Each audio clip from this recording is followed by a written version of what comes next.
my title today is Tales of the Unexpected. And I think a lot of us over this last couple of years have done a lot of things more locally than we ever have before. I've always done a lot of rock pooling and walks in my local area, but the various lockdowns and the restrictions on what we can do have really meant that rather than traveling around to different events and places, I've focused on the beaches that I can walk to in my local area. And when I started with the lockdowns, I thought, oh, goodness, I'll just be going to the same beaches all the time. I'm not going to find very much new. I'll probably get a bit bored of always going to the same place, which is sometimes true. But actually, I've made discoveries on my local shores that I never thought I would, and seen things which I would have been really pleased to find anywhere. And so this morning, I'd like to share with you both a bit about Looe in the local area and the sorts of things we expect to find here, and things that are sort of specialty species for around here, which may or may not occur in North Devon. They may not be things you're familiar with, or they might be. And then I want to take you through some of the things that I found over the last year of rock pooling just on my very local beaches. And this is very much the area and the type of beach that we'll be targeting during the Coastwise field trip. So let's see, here we go. So I don't need to say very much about me because Alicia's done a wonderful job. I do a lot of volunteering with Wildlife Trust and local marine groups. And for me, rock pooling is just based on a massive love of everything that I see and find. And for anyone who's joining today, I think a lot of you are very seasoned rock poolers and marine experts. But if there's anyone here who hasn't been out rock pooling yet, the feeling of being on the shore and coming face to face with animals whose lives you can't really imagine is something else. And I would highly recommend you get out and do it with Coastwise, and that you, if you can, join our field trip, because we will find some things which will amaze even me, I know. So my blog, cornishrockpools.com, I started keeping this quite a number of years ago now, and it's grown and grown as these things do. I tend to write a post ideally once a week about different things that I'm finding around the shore. So if you'd like to find out more about any of the things I'm talking about today, if you go onto my website and if you click on the little green magnifying glass, you can look up any of the species through that if you'd like to find out more about where and when I found them. Our local group here is the Looe Marine Conservation Group, which I've always been very involved in. I've tried to take a backseat as far as meetings are concerned, because I'd way rather be on the beach getting my hands bitten off by strange creatures. We run events during the school holidays, normally for children, obviously less over the last couple of years. We do surveys, we have a program of talks, and we do all sorts of things to try and raise awareness about local marine issues, like disturbance of the seals on Looe Island and the problems with waste from crabbing turning up in the harbour and surrounding beaches. So I don't know how many of you are planning to come to Looe, and how many of you have been before, but in case you're not familiar, Looe is in the southeast of Cornwall, and it's a generally very sheltered environment. We're part of a big bay, and as you can see in this photo, we've got Looe Island just offshore, half a mile offshore, which also the island itself and the rocks surrounding it provide extra shelter and protection for the environment around Looe, which makes it a really interesting environment, because you've both got a lot of shelter from the waves, but also quite strong currents through the channel between the island and the mainland, which bring in lots of nutrients for all the little creatures that we love to find. So that's Looe Island with the tide in. On the very lowest tides, it is possible to walk across the island. It's not encouraged because the island is managed by the Cornwall Wildlife Trust as a reserve which means that only a few trips a year are allowed. You have to book on in advance and be escorted by the wardens to make sure they know what you're up to. But a lot of people do walk just across and back on the lowest tides. As you can see, therefore, you've got a very shallow channel, lots of rocks in that channel. There's various habitats. As you can see in this photo, this is a new patch of seagrass that's formed over the last 4 or 5 years. I started to notice it probably about 4 or 5 years ago, and it has done quite well and grown. It's an addition to the other big seagrass patch, which I'll show you later. So just to put it in context, have I got a pointy thing on here? I don't know if you can see my cursor, but Looe is roughly in the middle of that map. And it's part of a big bay, which goes out to Rame Head, which is the other side of Plymouth from where you are, and goes across to roughly to Talland. Here is where we've got a marine conservation zone, but the bay is wider than that, and all of that area that you can see, all of that coastline, is pretty sheltered rocky shore when the tide's out. There's just a few sandy bits really, and all along that coast is fabulous for rock pooling. I've actually targeted the other side of Looe, the eastern side of Looe, from the western side that we normally go to. You can see the island in the middle of the map. I'm normally on the other side exploring. It's a brilliant rocky shore environment. But the big beach at Hannaford is just between the island and the mainland there. And there's another beach that I'm hoping to take everybody to on our little trip in April, which is Talland Bay. And Talland is just to the west of Looe there.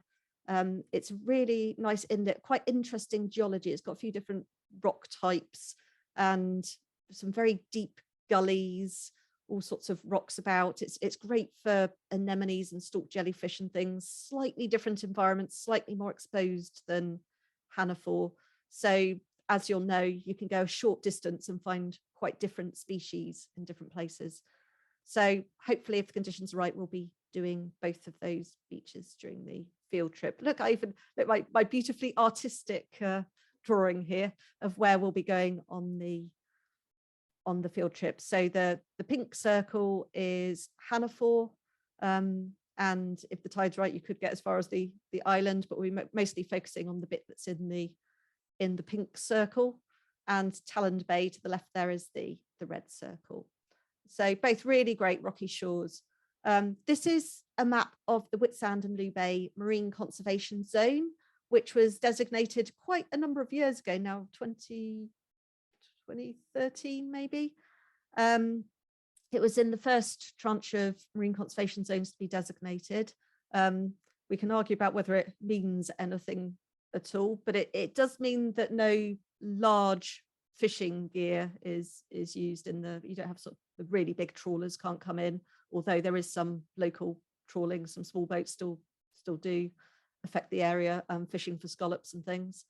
But it's designated because it is a diverse and very, very interesting habitat with a range of different environments, including the rocky reefs, sand and gravel, seagrass, and some interesting species. And those who have spent any time with me will know that I'm a little bit obsessed with finding stalked jellyfish.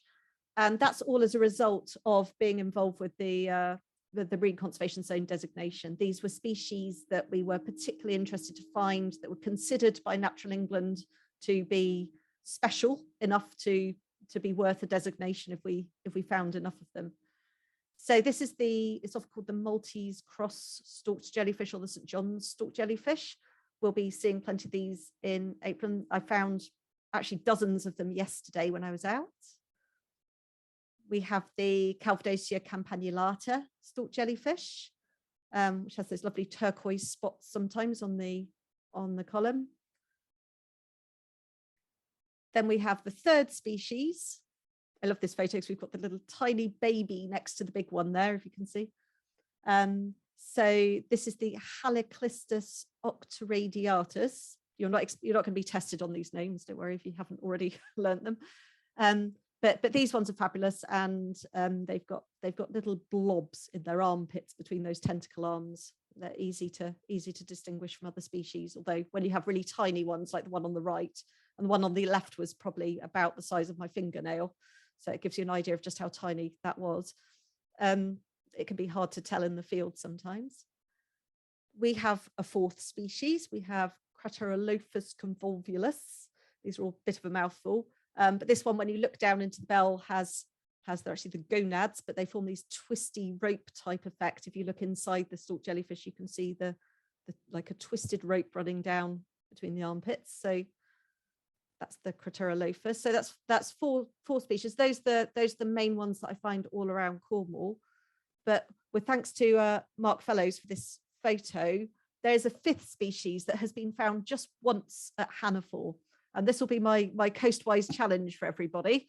If you're coming down in April or any other time, do keep your eyes open for this one. The quadricornis is quite a rare stalk jellyfish all around the UK. There's a record of it in the Isles of Scilly, I think, a few records in Scotland. And instead of growing on sort of small red seaweeds as others tend to, this one can be found, as you can see, growing on the base of boulders. And in the north, it's been found growing on kelp as well.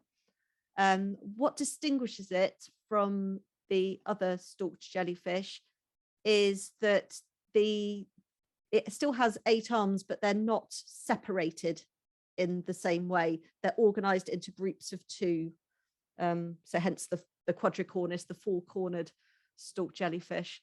And it has quite a wrinkly stem as well, quite a long, retractable, wrinkly stem to it. So it's really worth looking out for.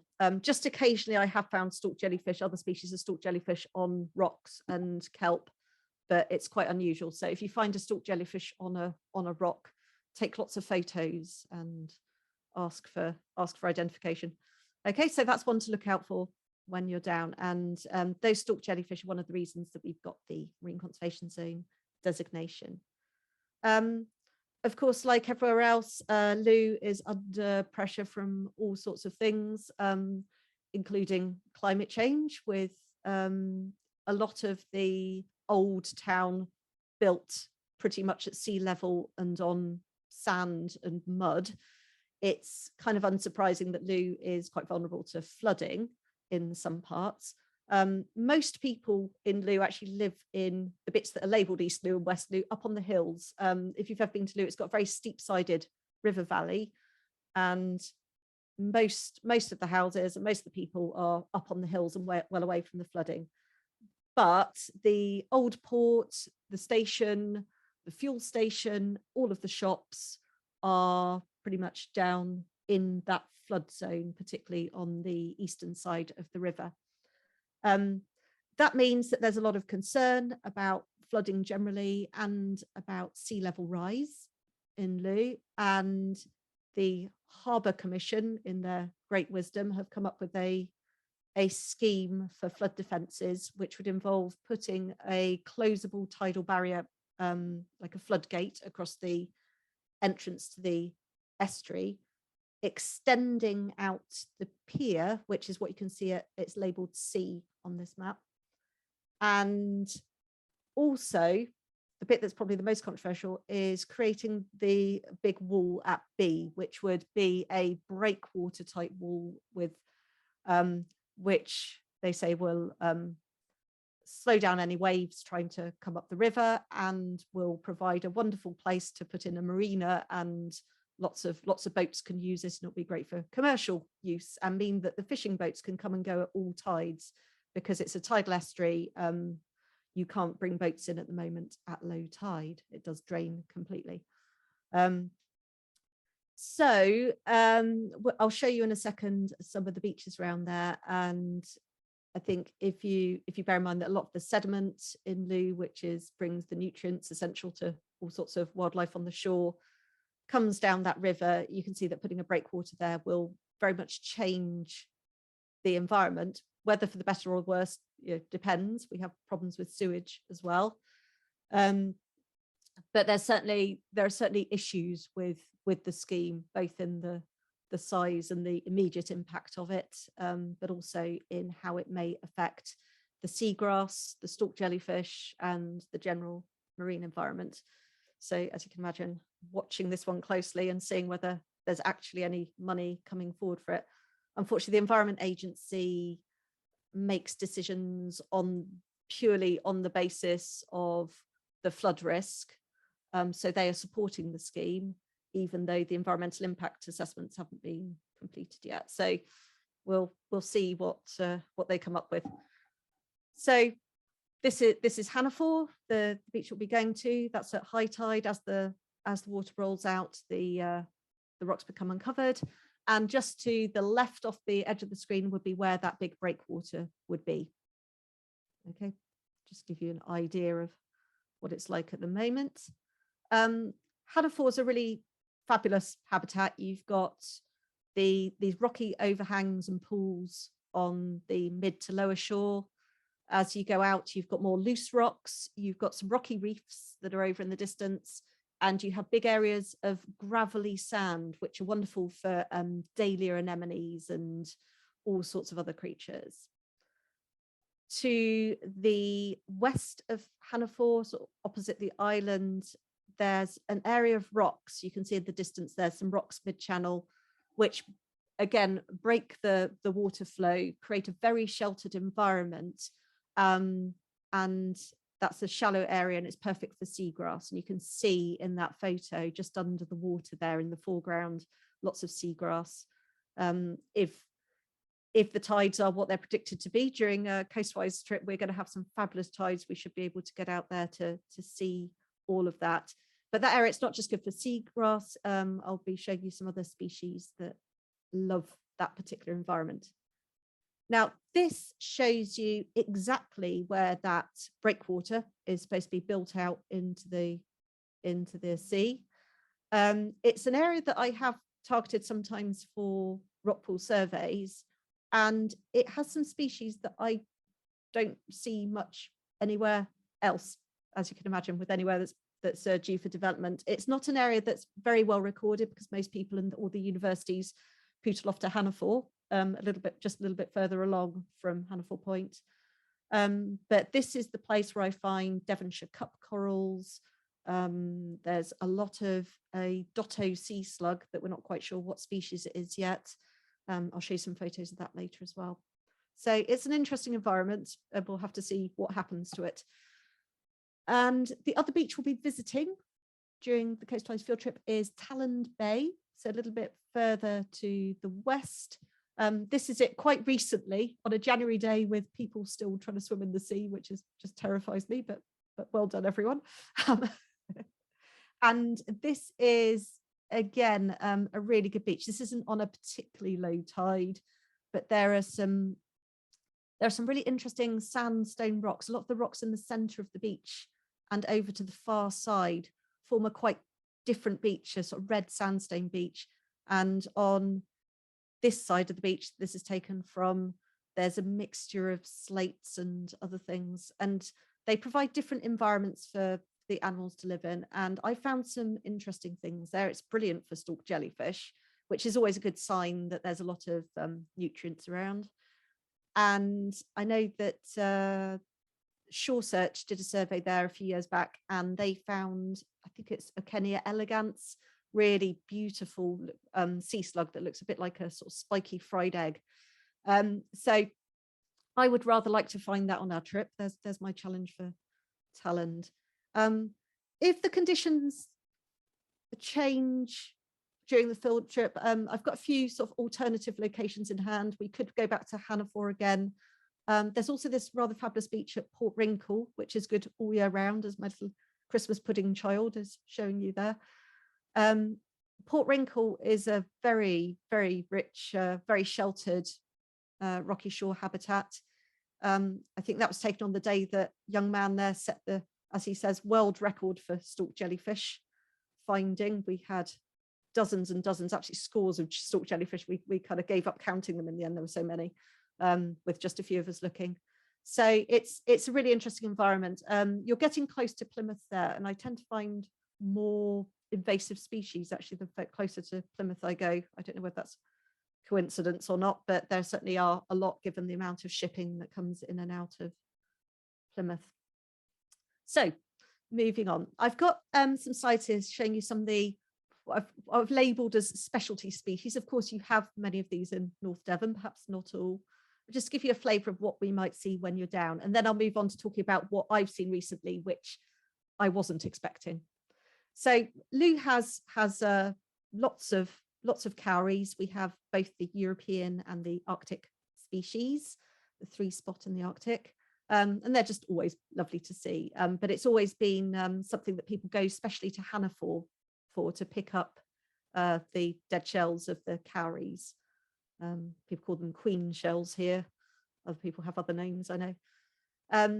We've had a big revival in the St. Piran's hermit crab, which had disappeared from Cornwall's coasts for about 50 years and was refound quite a number of years ago now. And I know Jan, who's here today, found the most northerly one at that time at Porthmere on a trip that we did there. So they're definitely one to look out for. When they first came back, there were just some tiny little ones around. They're quite difficult to see. As we've gone on, they've grown and they're in great big dog whelk shells now, and relatively easy to spot, especially as they have the habit of staying out of the water up on the rocks. So you find there's just lots of dog whelk shells together on a rock. They're normally all full of these St. Piran crabs. They seem to coexist quite happily with our common Bernard the hermit, Pagris bernardus, and they have these lovely black and white eyes, little blue spots on their bodies, the bright red antenna, which is the thing to look at when you turn a shell over. The first thing you always see if you've got St. Piran's hermit crab is those bright red antennae. I was quite excited a couple of years ago now to discover a lot of very tiny baby hermit crabs. We got to the stage where all of those little ones that had arrived 5-6 years ago had become big adult crabs, but we weren't sure whether they were able to breed here or whether we were getting any more recruitment from plankton from Brittany, which is probably how they arrived in the first place. And I went down to just my very local beach here that I could walk to and came across this little nursery. So all of these tiny shells at the bottom there are tiny baby St. Pirans. You can see with the adult behind just how small some of them were. They tend to congregate together. So they tend to congregate together in quite large numbers. The adults do this as well. And all the babies also seem to kind of huddle together, which is very sweet. So this is a couple of photos that I took just yesterday, showing that we have still have plenty of really quite tiny St. Piran's crabs. So I think this is probably last year's recruitment, which is really exciting. It seems quite likely they're now breeding successfully here, although they may still be arriving in the plankton from Brittany, but we've got quite a big population of them, and they seem to be growing in number, if anything. Okay, and you can see with my finger at the left of that picture sort of the size of crabs we've got. And that was just on my local beach that I can walk down to from my house. Just another little hermit that's a bit of a specialty that I find at Hannaford sometimes. This is the hairy hermit crab, which is just the most adorable little thing. It's called Quanensis, Pagris quanensis. It has those beautiful turquoise blue eyes and purple on the little antenna, which I rather love. So there we go. That's the hairy hermit, one to look out for at Hannaford. They're fairly large size. You see that one's in the dog whelk shell. So yeah, it's worth turning over shells to look and see what sort of hermit you've got if you see one running away. But they are utterly adorable. A little speciality from the far southwest. You might get them sometimes in North Devon, I'm not sure, but we do get them in North Cornwall. This is the Candelabrum coxie, type of hydroid, but it's It's a very weird hydroid. Most hydroids look like little sort of transparent feathery things. Whereas it looks more like a worm. So the top of the body is red or yellow or white. They vary a lot in color and is really extendable. They can extend that out. They've got like a proboscis that goes on forever. And the white balls at the base of this creature contain the stinging cells. So it is a hydroid. It's related to anemones and jellyfish, and it can sting. But they are fabulous. They're pretty small. They're sort of thumbnail size, maybe, most of them. But they're fabulous little things. We will see them most definitely during the Coastwise trip. Hannaford is a great spot for finding cat shark egg cases. So cat sharks sometimes get called dogfish or bullhuss and nurse hounds. So we have two species, the larger one, the greater spotted cat shark, which lay these big, thick, flat-sided egg cases. And we also get some egg cases from the smaller species, the dogfish, the Scylurhinus canicula. It's quite an important site all around by where that seagrass lagoon is that I showed you in Looe. We have a lot of rainbow wrack. You can just see the seaweed to the left of the photo that looks sort of bright blue and green. And that's rainbow wrack. And the cat sharks always like to lay their egg cases on that if it's available.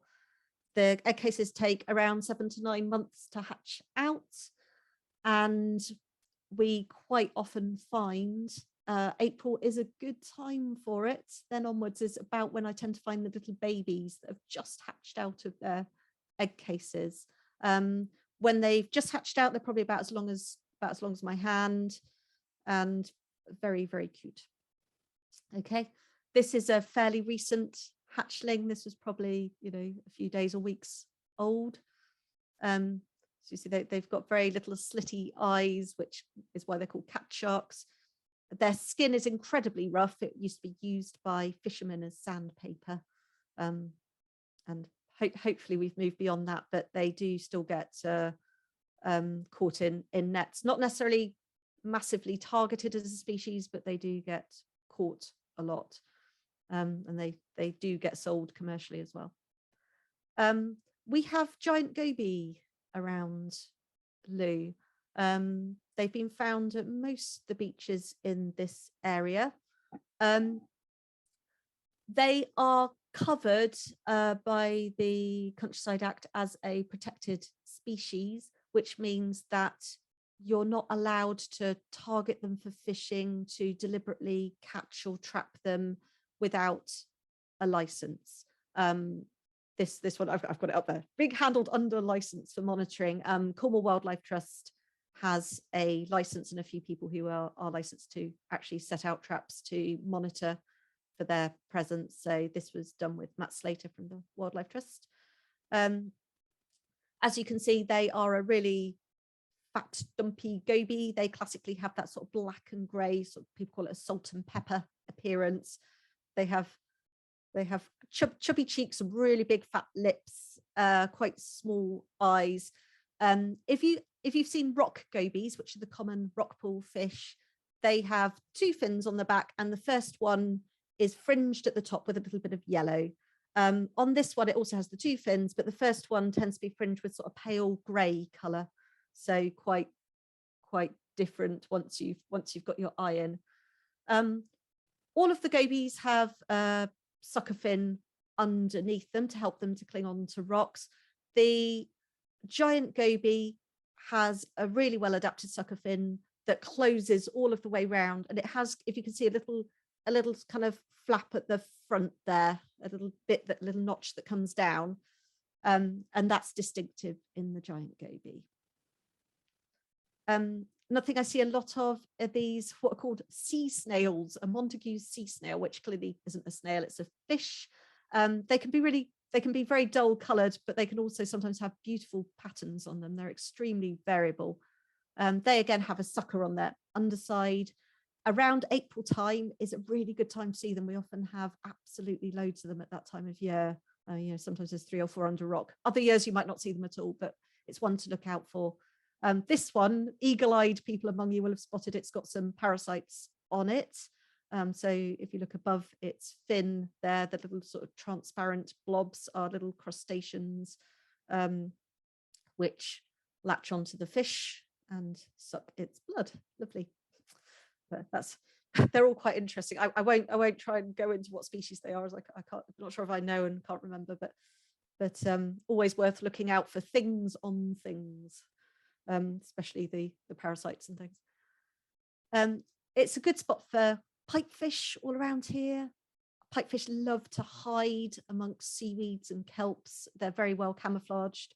And their main defense, if you ever find one, is they just stop swimming and stay still, at which point they look just like a bit of thongweed. So we get the greater pipefish and some other species too. The snake pipefish is one that I found a few times at Hannaford and is worth looking for. They've got those lovely bold vertical stripes. And they just look very, very, very beautiful. They're known for living around seagrass, although that won't be the only place that you find them. Just occasionally, more in the summertime, but you never know, just occasionally I found these little tiny baby hatchlings. So pipefish are related to seahorses, as some people know, and whereas seahorses have a pouch on their front, the pipefish have either a groove or a pouch or internal chamber in there along their bellies, along their undersides, where the male pipefish carries the fertilized eggs and looks after them until they hatch. So this little tiny greater pipefish had just hatched from under the belly of a male greater pipefish. And this one you can just see on its front, it's got like a little sort of saggy bit on its front there, hasn't it, where it's swimming. And that's the remains of the yolk sac from the egg.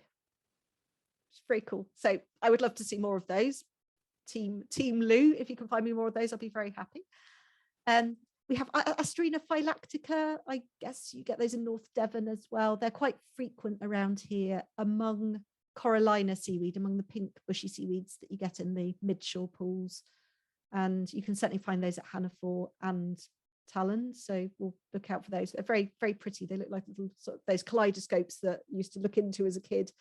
Kids still get those, but where you shake them and they change patterns, all those little coloured spots. Those spots are made by the little pincers that starfish have on their backs to clean themselves of any material. It's why starfish always have such clean looking backs without anything else living and attaching to them. The seven-armed starfish, good one to look out for at Hannaford.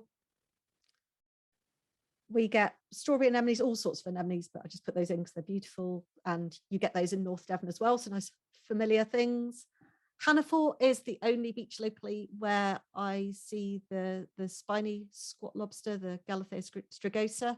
So really worth looking out for. They're quite small, but so beautiful. The blue stripes on them, I can't get enough. There's a couple of places we can go to look specifically for these little beasties. They're a lot more colourful than the common squat lobster, and obviously they've got very spiny claws, hence the spiny squat lobster name. You get the babies. We do like, sorry, I'm just showing you lots of photos of beautiful things. Here we are. The other thing we get on some of the more exposed bits of coast around Looe is the Celtic sea slug, the Onchidella celtica. Unlikely to see that at Hannaford unless we go out onto the headland, but possibly at Talland. I think we could look out for that. It's an air-breathing slug which has returned to a marine environment and can store a pouch of air underneath itself when the tide comes in. So it's not a true sea slug, but it's known as the Celtic sea slug, and it's an honorary sea slug because it manages to survive obviously underwater for several hours every time the tide comes in. I love sea slugs, as everyone knows. I think I've got my I love sea slugs t-shirt on today for anyone who's got their camera on. This is the Calma gobiu fagger. By April, we might be starting to get some fish eggs on the shore, particularly the goby eggs and the clingfish eggs. So it's a good time to start looking out for these little slugs that feed on the eggs.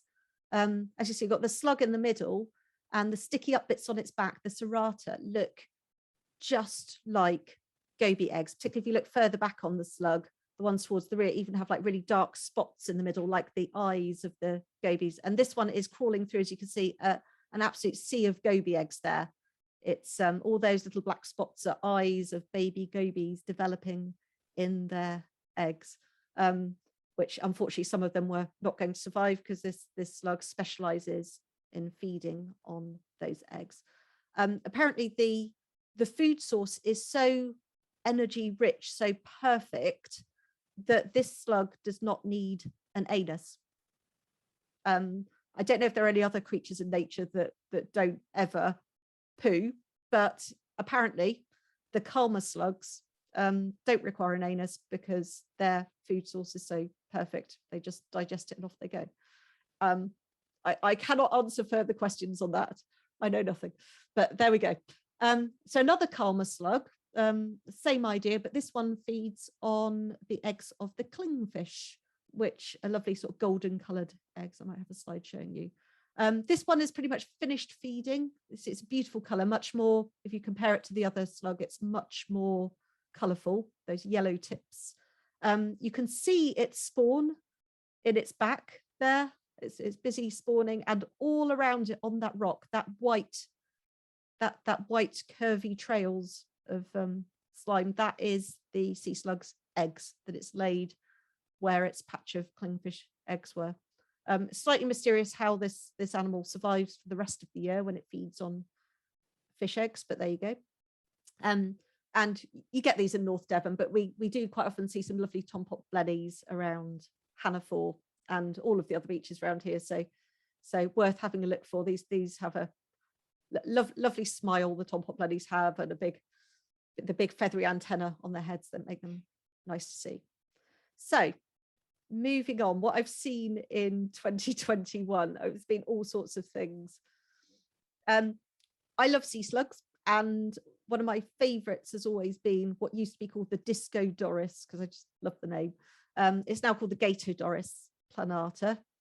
And this slug, I didn't see it for quite a few years around here. I found one years and years ago. I didn't see it for ages. And then this last year, there have been absolutely loads of them, which is delightful to me.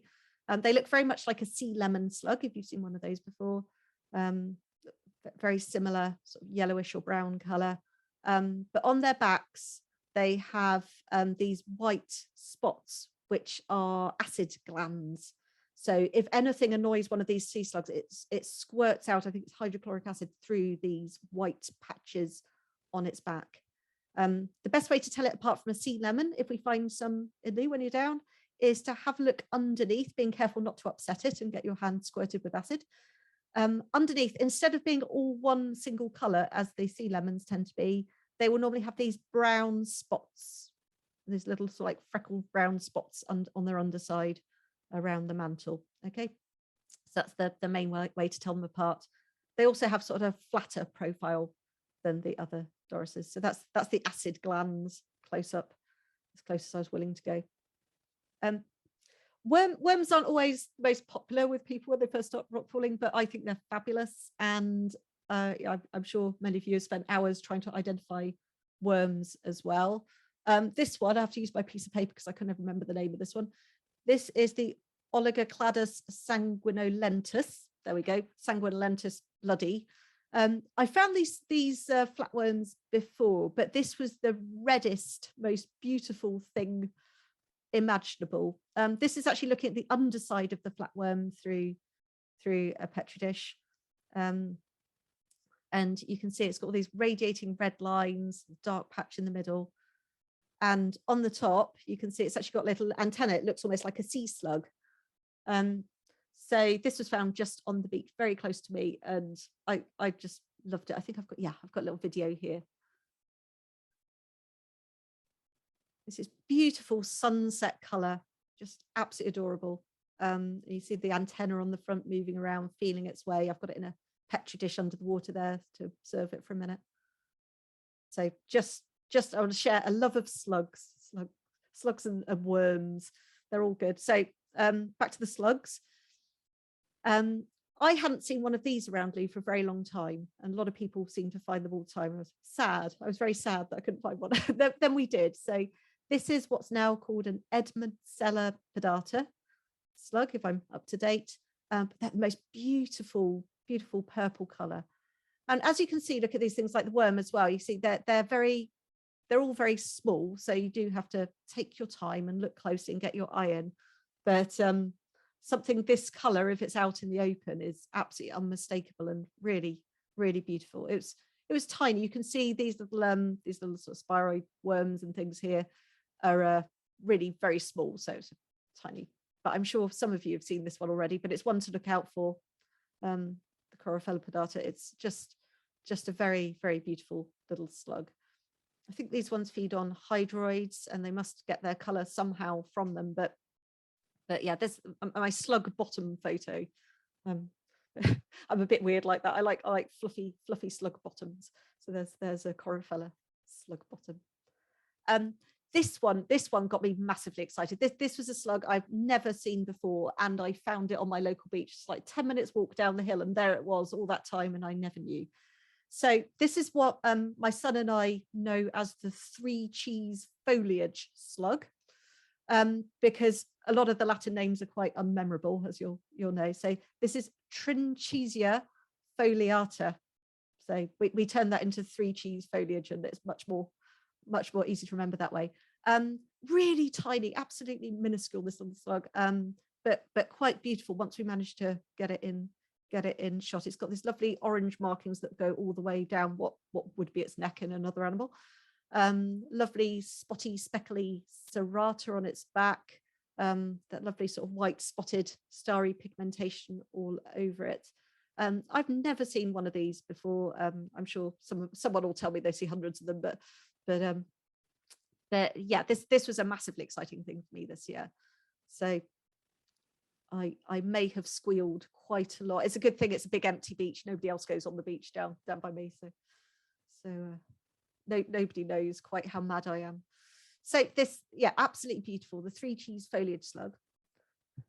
Then just near where I found the 3 cheese foliage slug, I walked down a little bit and just sort of gently lifted a rock and felt something against my feet. You know, sometimes you feel something moving and you try not to panic.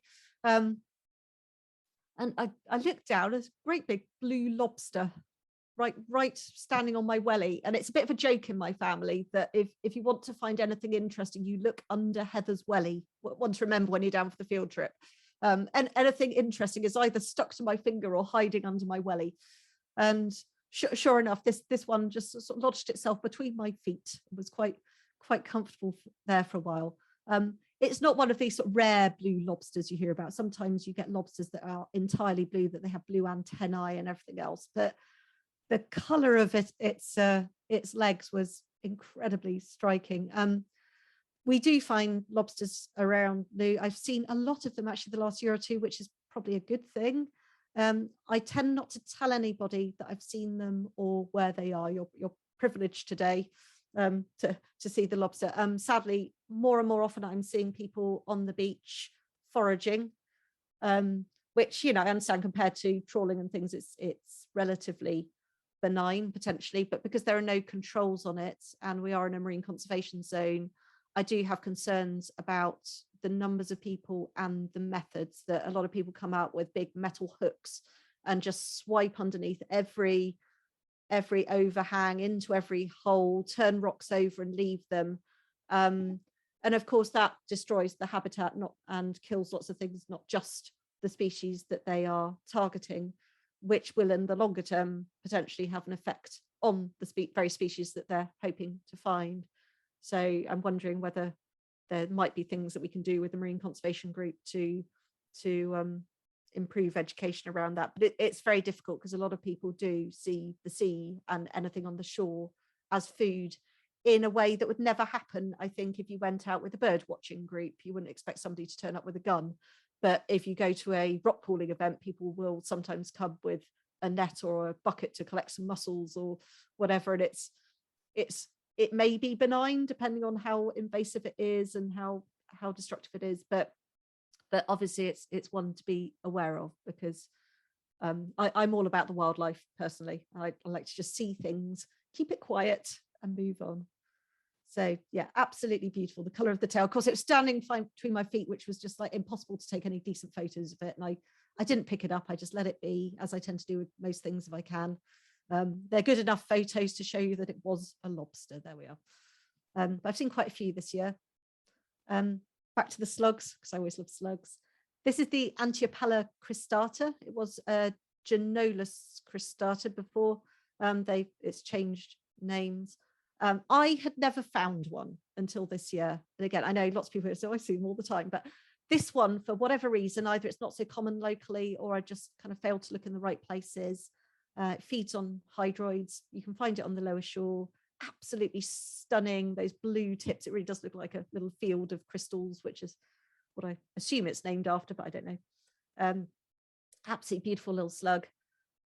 And my son actually found this one. We went to our favorite slug spotting place, which we call Slug Alley, which is just near Millandreth. If you've been down with me before, we've been to Millandreth. And yeah, I was absolutely delighted to find this lovely bright blue little slug. So happy days. Tales of the unexpected. As you know, on the beach you do get quite a lot of insects flying over, either local insects that are just on their way somewhere or got a bit lost, or things that have traveled over the sea. And I was out rockpooling that same day at Millandreth and found a little bee struggling on the sand. It was on the edge of a pool, and its legs were all covered in sand. You see in this photo, it was quite waterlogged, and I wasn't sure it was going to make it, so scooped it up, and it sat on my finger in the sun for about 10 minutes, and then started sort of reviving a bit and went to grooming. And I could see it flinging all the grains of sand off its legs, and they were flying everywhere. And after a few minutes, it suddenly flew off. So that's my happy, not a marine creature, but a happy little rockpooling tale. Now, I mentioned earlier that in the area where they're thinking of building the marina, there are some little dotto sea slugs. Dotto sea slugs, if you've never come across them before, they all look a bit like mad jelly molds. They've got great big turrety bits on their backs. So I find regularly, particularly in that area, a few other places as well, these little dotto slugs, and they're absolutely minuscule. They're always in places that are impossible to identify what they are, because they are the tiniest blobs of jelly on these tiny hydroids that are normally in quite a lot of water movement. So it's always in air gullies with lots of waves splashing through them, and it's not the best. So most of the photos I've had have tended to be a bit like this one here, that unless I'm prepared to kind of break them off and take them away somewhere and risk them not reattaching again, then I have to make do with that. But I had one last year that was a little bit more cooperative, that came off on my finger quite happily, and I took it to visit some things. So I say, we're not quite sure whether this is Dotto anusta or coronata or something else. Dotto slugs, they're all very similar, all very jelly moldish, quite variable, and can be difficult to identify. Normally the best way to do it is to look at what they're feeding on, but in this case they feed on the dynamine pumila, the really common little hydroid that grows on the wracks, on the brown seaweeds on the shore, which doesn't tell us very much. But I managed to get this one into a pool and have a slightly closer look at it. And I love the sort of flowery rhinophores, the sticky up bits on the head, the rhinophores, and the jelly mold serrata. It's a beautiful little slug. It was ridiculously tiny. You can see by the size of the sand grains beside it that it was not the easiest to photograph, and surprisingly fast moving, as these things always are. You sort of think, well, it's a slug, it's not going to go anywhere, I can take my time and photograph it. And once you've managed to blow up your camera to the right size magnification to look at it, it's disappearing off the edge of the screen within seconds. They're absolutely beautiful little things. I'm fascinated by these, and we might well see some during the Coastwise trip as well. But I was delighted to finally this year get some photos of one that were not quite as ridiculously pathetically blobby as that one at the beginning. You can just see the slug's just a bunch of dots, whereas once you've got it out in the open, it's much more beautiful. So, and this one decided that it was going to crawl onto my finger. So I went with that and took some photos of it on its way. But yeah, I think they've got wonderful like alien antennae. Their rhinophores on their heads look something like a sort of, I don't know, some kind of alien listening device, which is maybe what they are. I don't know. Maybe that's it. Just a few more things I want to show you from stuff I found over the last year. This is a really common thing. So these are the common cushion stars, the most common starfish that we find in our rock pools. And these, unlike the one I mentioned to people who joined earlier, we found one yesterday that had no arms at all. They normally have 5 arms. And this is a pair of them. And you can see in the middle of them, there's these little orange balls, these little tiny orange balls in the middle. And I'd seen these a few times and assumed that well, I don't know what I assumed they were, but it was only sort of the last couple of years that I kind of realized that, of course, they are eggs. And they must surely be the cushion stars eggs, because I always find them with cushion stars. And I sort of looked up, and sure enough, they are supposed to lay eggs, but I couldn't find many photos anywhere of these cushion star eggs. So I thought I'd keep an eye out for them and try and get some photos. And my goal, as you can imagine, was to find eggs that either were in the process of hatching or just hatched, to see how they developed. Okay, so these are eggs that are freshly laid. So they don't give much away to say they're starfish. I found some that a little bit further on where you can see them balled up inside, a little fist inside. But then one day last summer, I actually finally, much to my enormous delight and a lot of searching, found some that had just hatched. So hopefully you can see in this photo that all of those little orange balls have become tiny little starfish. They're all little cushion stars that have just recently hatched. I imagine that these are all, no more than a couple of days old, because they're all still grouped together, and as they would have been as they came out their eggs. Some of them are just starting to set off and explore the big world. And yeah, and so this was as close up as I could get with my camera. They're all moving a little bit, but not very much. They're absolutely minute things, but perhaps I couldn't see them at all with the naked eye. I could just sort of see a patch of orange stuff.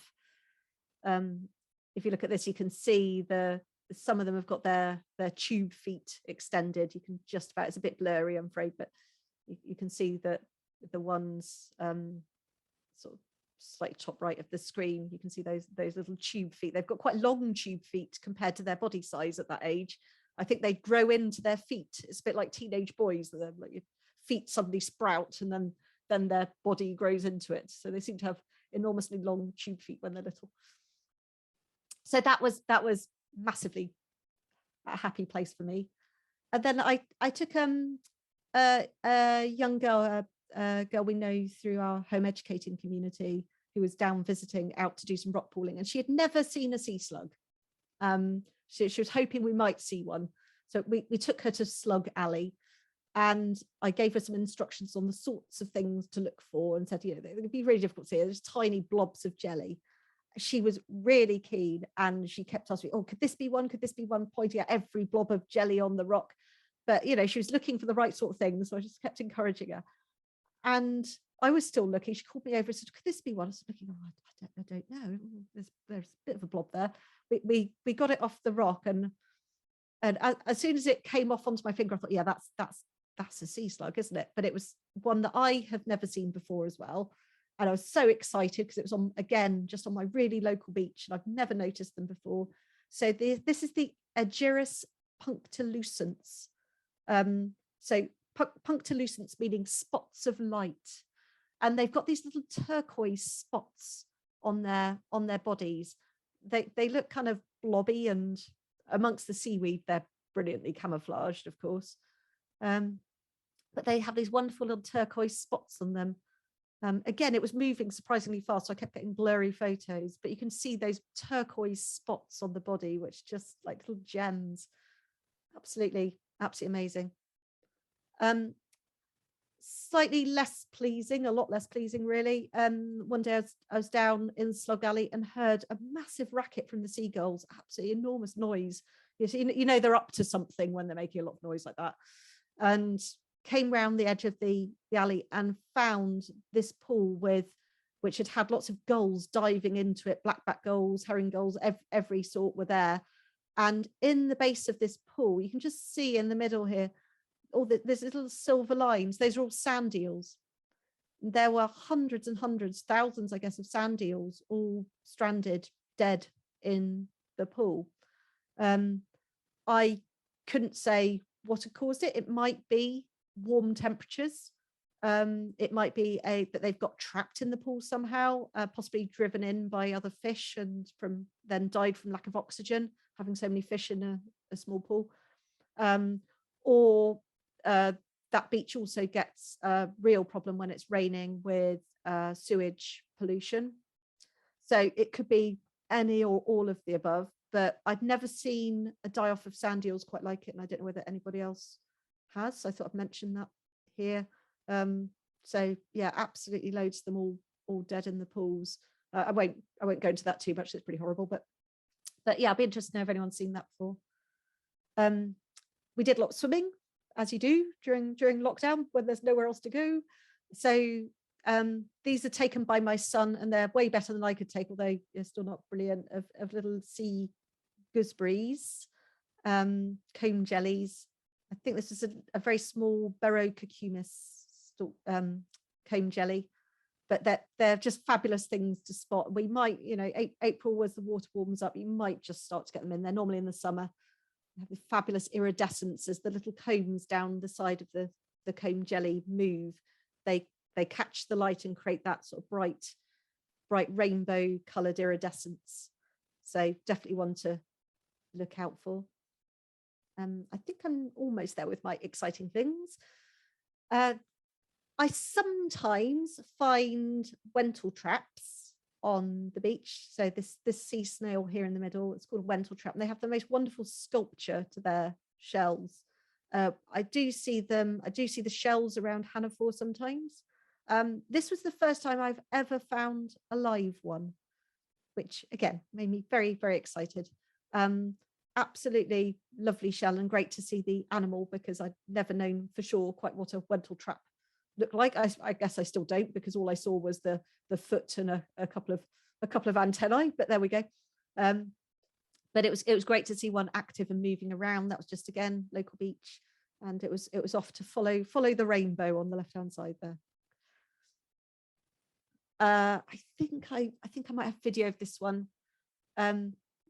During the summer, we get quite a lot of little hydroid medusa. So the little jellyfish, which are actually part of the life stage of hydroids. And hydroids, when they're fully grown, like the candelabrum coxie we saw earlier, tend to live attached to stones or seaweed or something.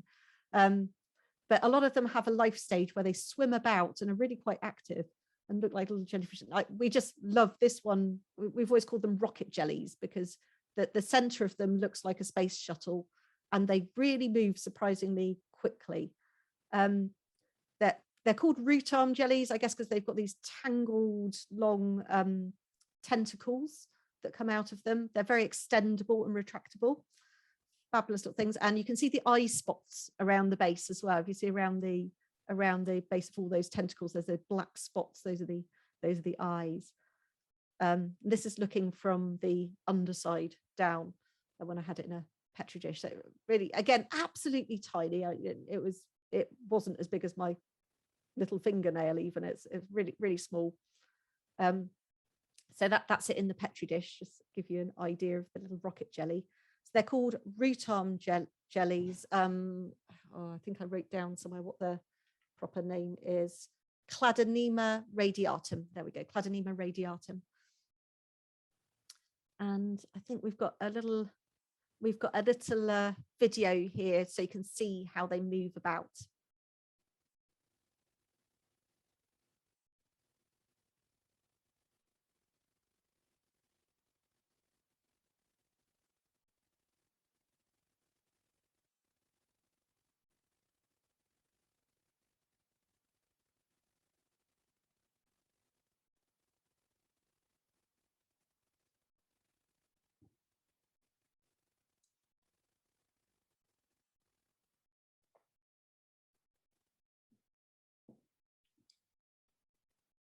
I actually find this one really hard to take videos of, because every time I manage to get it in focus, this isn't a Petri dish, and the Petri dish looks enormous around it. It's gone before you manage to get it in focus, because they just suddenly go.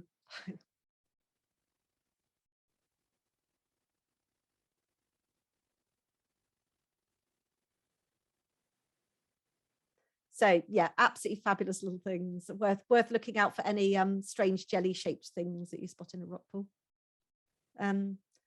Again, something that I found at Hannaford sometimes, and I found on my other local beaches this year, was this little slug.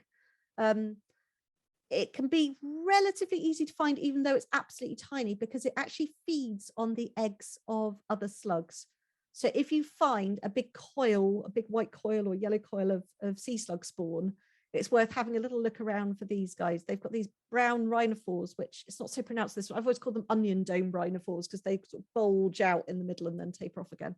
They've got a big bulge in them. But yeah, it makes it almost a cannibal, doesn't it? But it feeds on the eggs of other sea slugs. So, but they're rather beautiful little things, despite being a bit gory. Like most things on the beach are. Most things are a bit gory, but rather lovely. It was a really good year for blue-rayed limpets as well last year. It'll be a bit early in the season when you come down, but I've never seen as many blue-rayed limpets as I did last year. They were just everywhere in absolutely enormous numbers. So I just put in a photo because they're lovely. And I think that's probably my last slug for the day. You'll be pleased to know. This one looks like it's an armored car. It's not the most colourful of slugs, although it's got rather lovely helter-skelter rhinophores. The bit sticking up with the spiral staircase going down them are rather lovely. This is a Paleognothus slug, and I've been looking for these for years. Someone had found one at Porthmeor, and I've been looking for them forever. And this last year I found quite a lot. They're around the sort of mid to lower shore, so worth looking out for. And we're coming to my last little video around Millandreth, which we've been to before with Coastwise. It's the only place in this area where I see these left-clawed, south-clawed hermit crabs. They're called a Diogenes pugilata. Sounds like the Punisher. It's like a gladiator's name, is it? Pugilata. They've got this enormously long left claw, whereas most of our other hermit crabs have either a long right claw, or in the case of the St. Pyrrhons, have two claws about the same length. And they're quite quirky little things. And I found that they all breed at the same time just in the shallow water off Millandreth. So suddenly around the springtime, we have sort of late spring, we tend to have enormous numbers of these just in the shallow water. For the rest of the year, I won't see them at all. And I guess, like other crabs, they have to molt their whole body when they're ready to mate, because around that time I also find enormous numbers of molts on the shore. These sort of little empty hermit crab. It's always funny because they've got these enormous claws and a tiny curled bottom. They don't look right as a creature at all, but obviously once they've borrowed a shell, they look a bit more plausible. They like to bury in the sand. They're just beautiful, quirky little things. Quite a nice little hermit crab. So there we go, beautiful hermit crab. I think I've got a little video here of some other, if I've got like just a couple more minutes, I've nearly finished, if that's all right, everyone. A little video of things burying themselves in the sand at Millandreth, which is just along from Looe.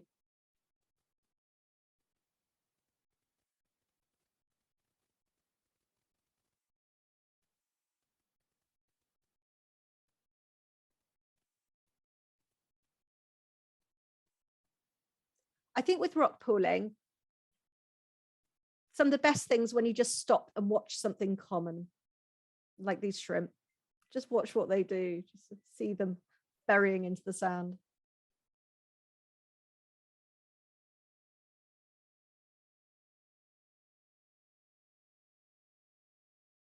Just look how quickly this hermit crab disappears. So it's just the eyes.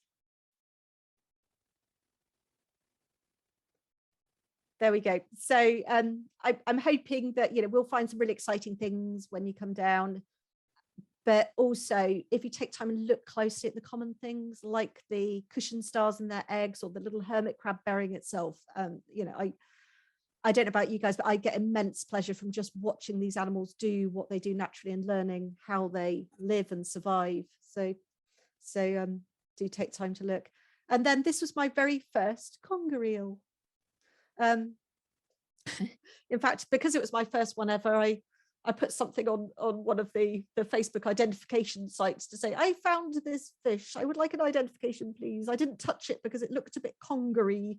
And everyone came back to, yeah, that's because it's conger. So yeah, lovely. This one, I wasn't sure it was alive when I found it. It was wedged right under a deep overhang. It was all out of the water, but its mouth was gaping a bit. It didn't seem to be moving. And I wasn't sure if it was, yeah, if it been stranded or washed up, or whether it was okay. So we got a bucket of water and put it in there, and it seemed to move about a bit. We decided it was fine, and the tide was about to come up. But I was, like I always am, very, very excited. And this was just on my local beach. I've been to Hanover, I've been to various beaches. I thought I might find a conger today. That's been really excited. It's just my local patch of shore. And all of these things that I've just shown you in this last half hour have been things that I found just by going back to the same beach over and over and discovering things that I never knew were there.